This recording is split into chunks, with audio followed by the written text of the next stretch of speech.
నమస్కారం సుఖీభవకు స్వాగతం। ఈ రోజు సుఖీభవలో తీపి కాదది కంటికి కారం, వేసవిలో జీవనశైలి జాగ్రత్తలు ఇవే, ఆరోగ్యం ఆకుపచ్చగా, ఎముకలో క్యాన్సర్ నయమవుతుందా, ఇంకా హెల్త్ టిప్।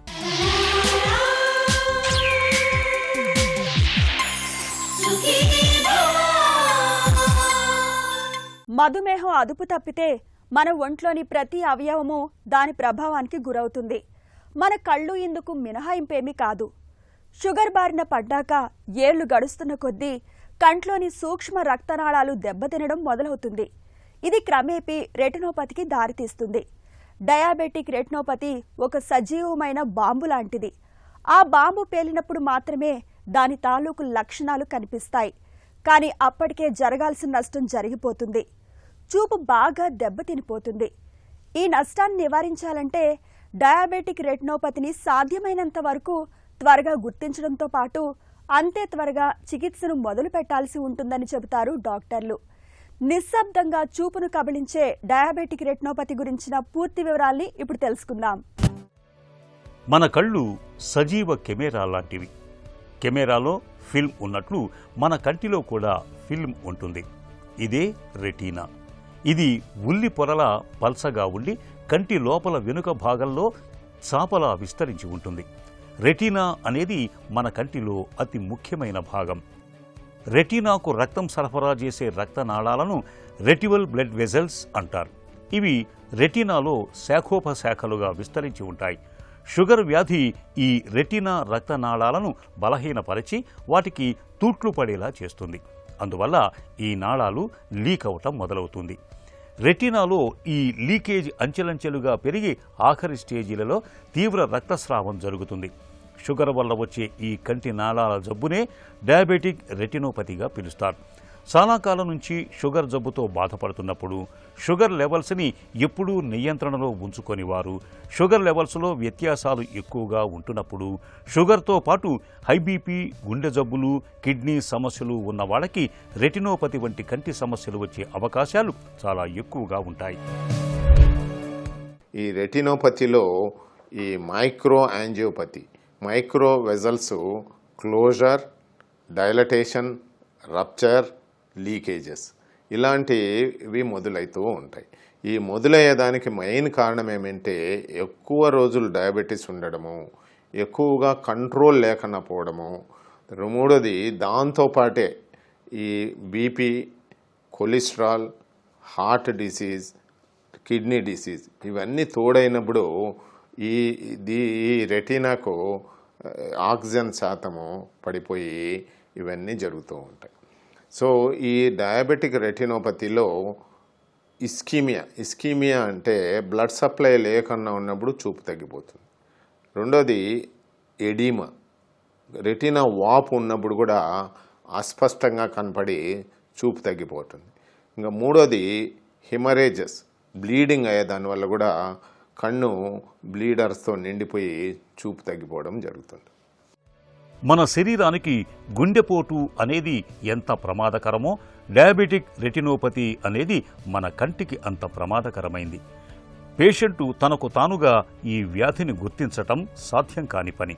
దీనిని గుర్తించటానికి ఒకే ఒక మార్గం డైలేటెడ్ రెటినల్ ఎగ్జామినేషన్, అంటే కంటి పాపను పెద్దదిగా చేసి రెటినా పరీక్ష చేయటం। డయాబెటిక్ రెటినోపతి ఒక స్టేజిగా ప్రారంభమై అంచెలంచెలుగా పెరుగుతూ పోతుంది। తొలి దశల్లో పేషెంటులో ఏ విధమైన లక్షణాలు కనిపించవు। రెటినోపతి బాగా ముదిరి ఆఖరి దశలోకి వెళ్ళినప్పుడు మాత్రం కంటి చూపు తగ్గుతుంది। పరిస్థితి అంతవరకు వెళ్లకుండా సాధ్యమైనంత వరకు రెటినోపతిని తొలి దశలోనే గుర్తించినట్లయితే సమస్య ముదరకుండా చూసుకునే అవకాశం ఉంటుంది। Pupil dilatation, retina screening, fundus fluorescent angiography పరీక్షల సాయంతో ఇవాళ డయాబెటిక్ రెటినోపతిని చాలా వరకు ముందుగానే గుర్తించవచ్చు। డయాబెటిక్ రెటినోపతి అనేది గుర్తించడం కష్టమేం పనేం కాదు। ఓన్లీ రెక్విజిట్ ఏమంటే డైలేటెడ్ కంట్లో డ్రాప్స్ చుక్కల మంది వేసి ఫండోస్కోపీ అనే టెస్ట్ ద్వారా మనం చేయొచ్చు। ఈ ఫండోస్కోపీ అనేది డైరెక్ట్ ఆఫ్థల్మోస్కోపీ అని, ఇండైరెక్ట్ ఆఫ్థల్మోస్కోపీ అని, స్లిట్ ల్యాంప్ ఎగ్జామినేషన్ అని, ఫండస్ ఫోటోస్ ఫండస్ ఫోటోస్ ద్వారా మనము రెటీనాను చూడొచ్చు.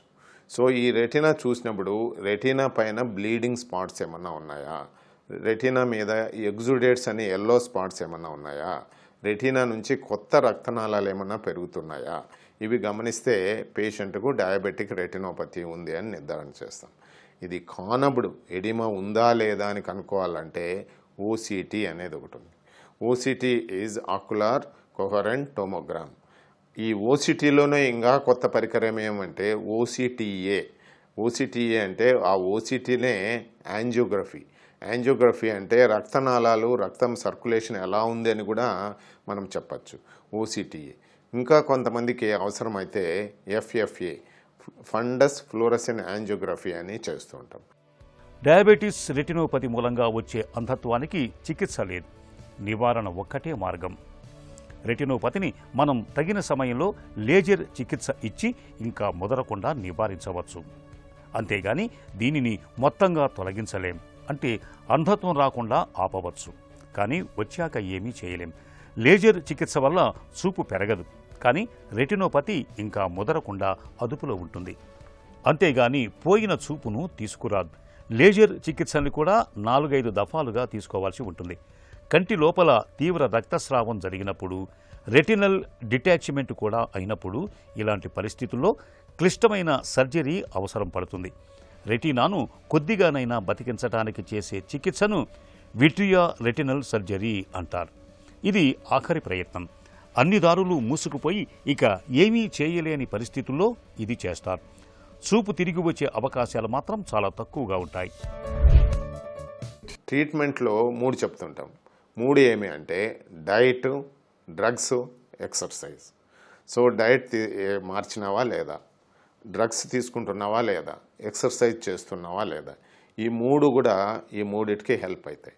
మ్యాక్యులార్ ఎగ్జుడేట్స్ ఉన్నాయి, మ్యాక్యులార్ ఎడిమా ఉంది, ఇవి రివర్స్ అయ్యే ఛాన్స్ ఉంది ఎప్పుడు systemic control of the glucose వస్తుంది. కాకపోతే ఇంకా మా ఆప్థాల్మిక్గా ఐ పరంగా ట్రీట్మెంట్ ఏమి అంటే ఒకటి లేజర్ ట్రీట్మెంట్.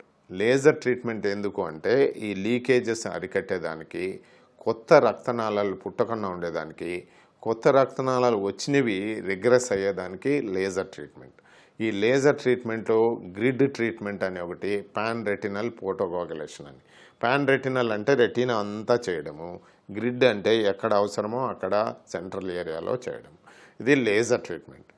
రెండోది ఈ ఎడీమా ఉన్న వాళ్ళకు, ఈ మ్యాక్యులర్ డిసీజ్ ఉన్న వాళ్ళకు ట్రీట్మెంట్ ఏమి అంటే కంటి లోపలనే ఇంజెక్షన్స్ ఇవ్వడం. స్టీరాయిడ్ ఇంజెక్షన్ ఇచ్చేదానివల్ల అక్కడ ఉండే ఆ వాపు తగ్గిపోయి మళ్ళీ పేషెంట్కు చూపు నార్మల్గా ఉంటుంది.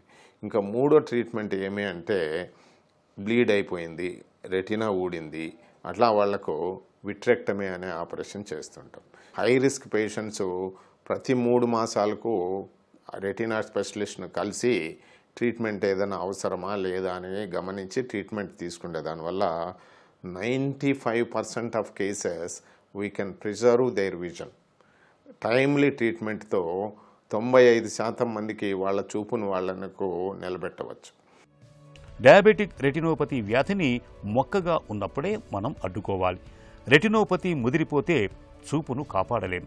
కాబట్టి షుగర్ జబ్బు ఉన్నప్పుడు దాన్ని తప్పనిసరిగా మందులు, ఆహార నియమాలు, వ్యాయామాలు, ఇతర జీవనశైలి జాగ్రత్తలు తీసుకుంటూ ఖచ్చితంగా అదుపులో ఉంచుకోవాలి. క్రమం తప్పకుండా మధుమేహ పరీక్షలతో పాటు రెటీనా పరీక్ష చేయించుకుంటూ ఉండాలి. అవసరమైనప్పుడు రెటీనా యాంజియోగ్రఫీ, లేజర్ చికిత్స చేయించుకోవాలి. కనీసం ఏడాదికి ఒకసారైనా మాస్టర్ హెల్త్ చెకప్ చేయించుకోవాలి. ఈ జాగ్రత్తలు డయాబెటిక్ రెటినోపతిని చాలా వరకు అదుపులో ఉంచుతాయి. ఎండల దాడి మెల్లగా పెరుగుతుంది. వేడి, ఉక్కపోతలు ఉక్కిరి బిక్కిరి చేస్తున్నాయి. ఉదయం 10 గంటల తరువాత బయటకు అడుగు పెట్టడం అంటే నిప్పుల కొలుములో అడుగు పెడుతున్నట్లుగానే ఉంటుంది. తీవ్రమైన ఎండ ధాటికి ఒంట్లోని నీరు, లవణాలన్నీ చెమట రూపంలో ధారాళంగా బయటకు వెళ్ళిపోతుంటాయి. దీంతో ఒంట్లో ద్రవ నష్టంతో పాటు తీవ్రమైన వేడి మూలంగా వడదెబ్బ కూడా తగిలే ప్రమాదం పొంచి ఉంటుంది. ఈ నేపథ్యంలో వేసవి సీజన్లో ఎండవేడి, ఉక్కబోతల దాటి నుంచి మనల్ని మనం కాపాడుకునేందుకు ఏం చేయాలో, జీవన సరళి ఎలా ఉండాలో, ఎలాంటి జాగ్రత్తలు తీసుకోవాలో ఇప్పుడు తెలుసుకుందాం. వడదెబ్బ, డీహైడ్రేషన్, వేసవిలో మనల్ని బాగా ఇబ్బంది పెట్టే సమస్యలు ఇవే. ఒకవైపు మండే ఎండలు, మరోవైపు భరించలేని ఉక్కపోత ఈ సీజన్లో మనల్ని ఉక్కిరి బిక్కిరి చేస్తాయి. ఎండల ధాటికి వడదెబ్బ, ఉక్కబోత మూలంగా చెమట పొక్కులు, సెగ్గడ్డలు మొదలైన సమస్యలు వచ్చి పడుతుంటాయి. భరించలేని ఎండతాపానికి శరీరం నుంచి నీరు, లవణాలు చెమట రూపంలో ధారాళంగా బయటకు వెళ్ళిపోతుంటాయి. ఇలాంటి పరిస్థితిలో ఒంట్లోంచి నీరు, లవణాలు ఎక్కువ మొత్తంలో బయటకు వెళ్ళిపోయి శరీరం నీరసంగా, నిస్సత్తువగా మారుతుంటుంది. అయితే తగిన ముందస్తు జాగ్రత్తల్ని తీసుకోవడం ద్వారా వడదెబ్బ, డీహైడ్రేషన్ పరిస్థితుల్ని చాలా వరకు నివారించుకోవచ్చు. తరచుగా నీళ్లను తాగుతుండాలి. ద్రవాహారాల్ని ఎక్కువగా తీసుకోవాలి. మధ్యాహ్న సమయాల్లో బయట తిరగడాన్ని సాధ్యమైనంత వరకు తగ్గించుకోవాలి. ఎండదాడి నుంచి చర్మాన్ని కాపాడుకునేందుకు సన్ స్క్రీన్ లోషన్లను రాసుకోవడం, కాటన్ దుస్తుల్ని ధరించడం మంచిది. ఎండ, ఉక్కపోత వాతావరణానికి ఆహారం త్వరగా పాడవుతుంది కాబట్టి ఆహార పదార్థాల్ని ఎప్పటికప్పుడు తాజాగా వండుకొని తీసుకోవాలి. నలుపు రంగు కాని గొడుగుల్ని ఉపయోగించాలి. వేసవిలో సౌందర్య సామాగ్రి వాడకంలో డాక్టర్ సలహా తీసుకోవడం మంచిది. ఈ జాగ్రత్తలు వేసవి సీజన్లో మన ఆరోగ్యాన్ని భేషుగ్గా ఉంచుతాయి. పాతికేళ్లకే రక్తపోటు, నడి వయసులోనే గుండెపోటు, ఆపై ఇన్ఫెక్షన్లు, ఇన్ఫ్లమేషన్లు, క్యాన్సర్లు ఇలా రకరకాల జబ్బులు కమ్ముకొస్తున్న తరుణంలో ఆకుపచ్చని ఆహారమే పరమౌషధమని చెబుతున్నారు డాక్టర్లు.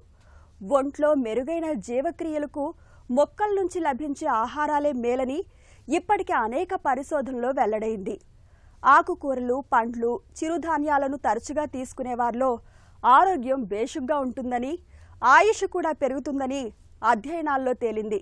ఈ నేపథ్యంలో ఆకుపచ్చని కూరగాయలతో ఆరోగ్యం ఎలా పెంపొందించుకోవచ్చో ఇప్పుడు తెలుసుకుందాం. ఆరోగ్యం 10 కాలాల పాటు పచ్చగా ఉండాలంటే ఆకుపచ్చని ఆహారమే శ్రేయస్కరం. తరచూ ఆకుకూరలు, కూరగాయలు, పండ్లతో పాటు చిరుధాన్యాలు తీసుకునే వారిలో జీవక్రియలు మెరుగవుతాయి. వాటిలో సమృద్ధిగా ఉండే ఆరోగ్యకర సూక్ష్మ అణువులు ప్రమాదకరమైన ఇన్ఫెక్షన్లను, ఇన్ఫ్లమేషన్లను, క్యాన్సర్ల బారిన పడకుండా కాపాడతాయని పరిశోధనల్లో తేలింది. పోషకాహారాన్ని సూక్ష్మ పోషకాలు, స్థూల పోషకాలతో కూడినదిగా చెప్పుకోవచ్చు. సూక్ష్మ పోషకాల్లో విటమిన్లు, ఖనిజ లవణాలు ఉంటాయి. అదే స్థూల పోషకాల్లో పిండి పదార్థాలు, ప్రోటీన్లు, కొవ్వులు ఉంటాయి. మన ఒంట్లో రోగ నిరోధక శక్తిని పెంపొందించేందుకు స్థూల, సూక్ష్మ పోషకాలు రెండూ అవసరమే. ఆకుకూరలు, కూరగాయలు, పండ్లు, తృణధాన్యాల వల్ల రోగ నిరోధక శక్తి పెరుగుతుంది. ముఖ్యంగా సూక్ష్మ పోషకాలలో పీచు ఎక్కువగా ఉంటుంది. విటమిన్ ఏ, ఈ, folic acid, iron, magnesium, potassium వంటివి ఉంటాయి. ఖనిజ లవణాలు అన్ని రకాల గింజ ధాన్యాలు, పప్పు దినుసులు, సోయాబీన్, గడ్డి విత్తనాలు, పుచ్చకాయ విత్తనాలు, గుమ్మడి విత్తనాలు, వాల్నట్స్, పొద్దుతిరుగుడు విత్తనాల్లో ఉంటాయి. ఒమేగా 3 ఫ్యాటీ యాసిడ్స్ వాల్నట్స్, గుమ్మడి, పుచ్చ, పొద్దుతిరుగుడు విత్తనాల్లో పుష్కలంగా లభిస్తాయి. విటమిన్ ఏ అనేది యాంటీజెన్, యాంటీబాడీస్ పనిచేయడానికి దోహదం చేస్తుంది. నోరు, జీర్ణాశయం, పేగులు, శ్వాసకోశ వ్యవస్థను, చర్మ కణజాలాన్ని పరిరక్షిస్తుంది.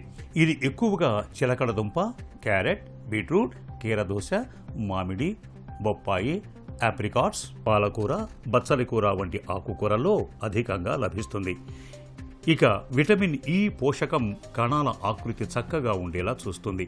యాంటీ ఆక్సిడెంట్లుగా కూడా ఉపయోగపడుతుంది. ముఖ్యంగా వృద్ధుల్లో రోగ నిరోధకతను పెంపొందిస్తుంది. ఇది ఎక్కువగా పసుపు, శనగలు, కరివేపాకు, ఎండు కొబ్బరి, పొద్దుతిరుగుడు, అవిసె గింజలు, బాదం, పిస్తాల్లో పుష్కలంగా దొరుకుతుంది. అలాగే విటమిన్ సి అనేది కణాల మరమ్మతుకు, పునరుత్పత్తికి బాగా ఉపయోగపడుతుంది. యాంటీబాడీస్ను ప్రేరేపిస్తుంది.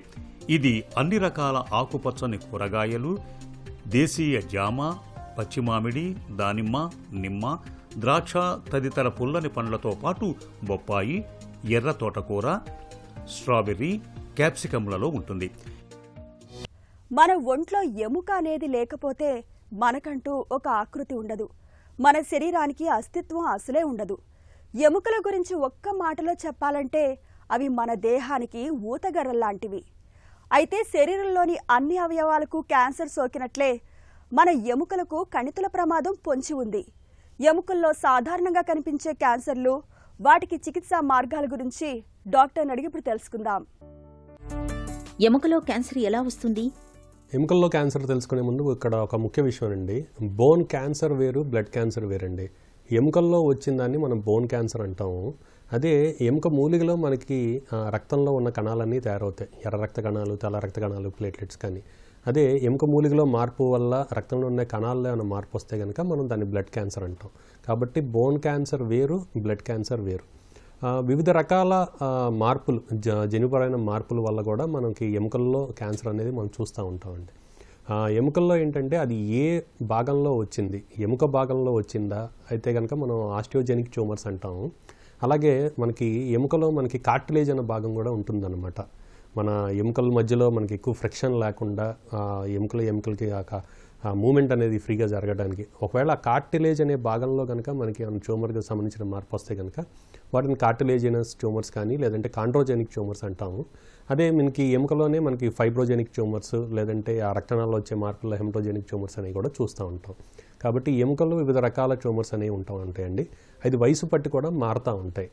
అయితే మనకి ఎముకల్లోని క్యాన్సర్లు మనం అతి ముఖ్యంగా ఏంటంటే కనుక ఆ చిన్న వయసు వాళ్ళలో, అంటే దాదాపు 10 నుండి 15 సంవత్సరాల నుంచి మనకి ఒక 25-30 సంవత్సరాల లోపు ఎక్కువగా చూస్తూ ఉంటాం. ఎవరిలో అయితే కనుక గ్రోత్ స్పర్ట్ అంటామండి, ఎదుగుదల వయసులో ఉన్నవాళ్ళు మనకి ఆ ఎదుగుదల ఉండే దాంట్లో ఆ బోన్ కూడా పెరిగే క్రమంలో ఆ భాగంలో కానీ మనం ఈ బోన్ క్యాన్సర్ అనేది ఎక్కువగా చూస్తూ ఉంటాం.